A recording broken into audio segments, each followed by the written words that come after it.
Today, we're getting under the hood with Melanie Whitney, a daughter, sister, friend, thought leader, and mindfulness teacher and coach. Melanie has been a communication studies professor for over a decade, teaching students how to mindfully communicate in their relationships. In 2018, she started the Institute for Empowerment, creating training and coaching programs for mindful living and leadership.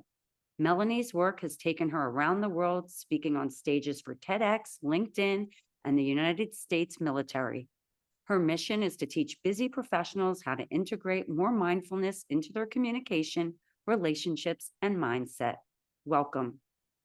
So, my story really begins as a child, a very ambitious and determined child who always knew that she wanted to excel in life. I knew I wanted to go to college when I was about, I don't know, 6 or 7 years old. And I first thought I wanted to be an astronaut. And then I wanted to be the president of the United States. And then I wanted to be a doctor and a lawyer and any ambitious career you could think of. I wanted to be it. And really, I think that ambition came from watching my parents work their hardest to just make ends meet. And so education was going to be my ticket towards upward mobility, to not suffering, to freedom, to financial freedom. And I started my dream job. I was event planning in Los Angeles, and I thought all was well. I thought I made it. Finally made it. All those years of school have paid off. Little did I know that I think it was about just under a year at being at that job, I got laid off just after buying a new car, by the way. So I found myself back at my parents' house because what else does a 24-year-old who gets laid off from the dream job do? And I was really back in my childhood bedroom thinking about what am I doing with my life now? What am I to do with all of my degrees and, my drive? I thought I had done all the right things. The next few years were quite messy, but what ended up happening was I got a phone call from the university I teach at now. They asked me to be an emergency substitute teacher for a communications class. And I thought, well, I'm barely making it paycheck to paycheck. Why the heck not? So I took that job and I think one of the most powerful realizations I had in my story was the intersection of realizing all the tools academia had given me, both as a student and as a teacher.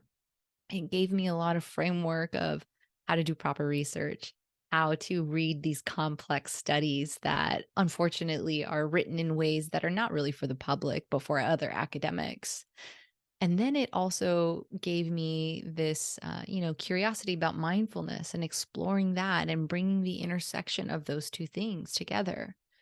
The hardest part, though, was overcoming my own limiting beliefs, all the voices that I had collected along the way in my journey of, well, are you qualified to do this?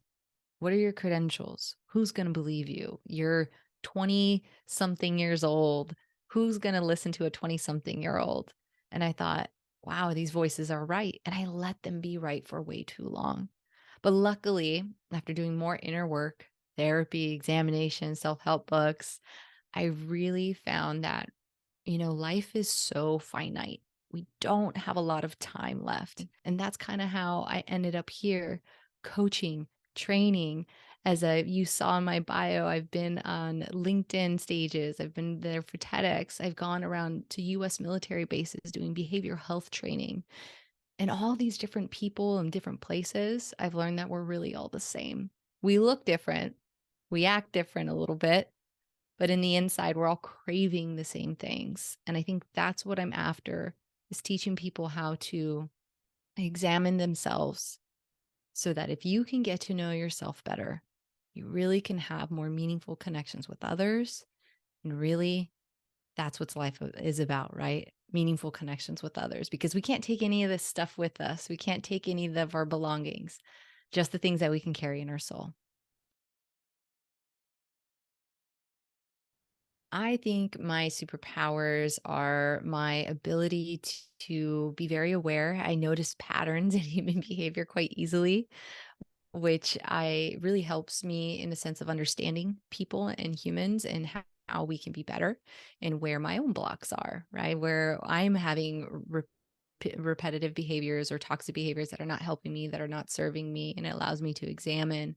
And I would say my other superpower is taking really complex ideas and simplifying them, simplifying the teaching so that more people can access them and more people can understand them.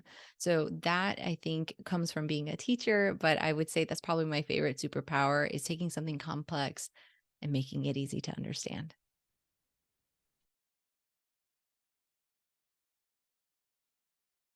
I think I use these superpowers to help other women by really teaching them how to become their own superpowers. So I everything I use for myself, I try to think about if I was to make this an instruction book, kind of like a guide, a step-by-step guide. How could I do this? What does that look like? What does it look like to notice patterns in other people? What does it look like to take a complex idea and make it simple? So I really think I teach others my methodologies, what works for me, and then we tweak it to what works for them because we're not all the same. And I think that empowerment of giving and passing the tool allows them to empower themselves and go places that they want to go.